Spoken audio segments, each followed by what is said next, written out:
So this was a highly anticipated call. We did get a readout of the call, but from what I can gather, no further information on this potential reprisal to Iran. Indeed, there's a readout from the White House, which is very sparing on detail, not necessarily sparing on slogans, but on actual operational detail.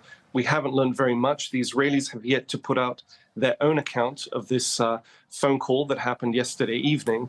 One imagines that a part of the reason is operational secrecy.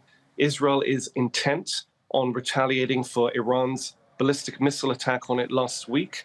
The Americans have openly said that they would be in support of some kind of retaliation, although they've expressed misgivings about certain types of retaliation. Specifically, we hear retaliation against Iran's nuclear facilities or oil sector.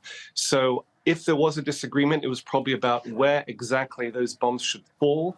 And I doubt the allies are likely to be putting out any details ahead of this happening, especially if it's imminent. Yeah. Dan, I want to bring you a line from this readout that I think is worth flagging. On Gaza, the leaders discussed the urgent need to renew diplomacy to release the hostages held by Hamas. So still hope, potentially, for a diplomatic solution here? There's been some revival of hope this week because the leader of Hamas, not just in Gaza, but outside Gaza, Yahya Sinwar, has surfaced after several weeks when he was described as being incommunicado, potentially killed or incapacitated by the Israeli barrage in the Gaza Strip.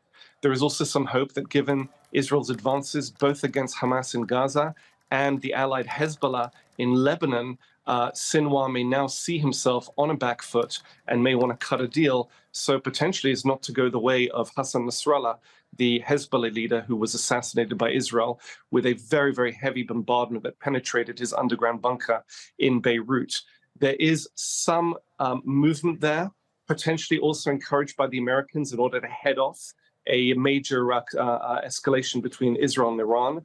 The Israelis aren't talking much about the prospects for this. They don't seem especially encouraged. It's been now more than a year since those hostages were taken. Israel believes around half of those remaining in Gaza are dead. I think what they're waiting for is if Hamas to relent in its conditions, for Hamas to show to Israel's satisfaction, obviously, that it's in a disadvantaged position compared to where it was, say, a month ago, 2 months ago, and that it now recognizes that disadvantage and is willing to be more elastic, more flexible on its conditions.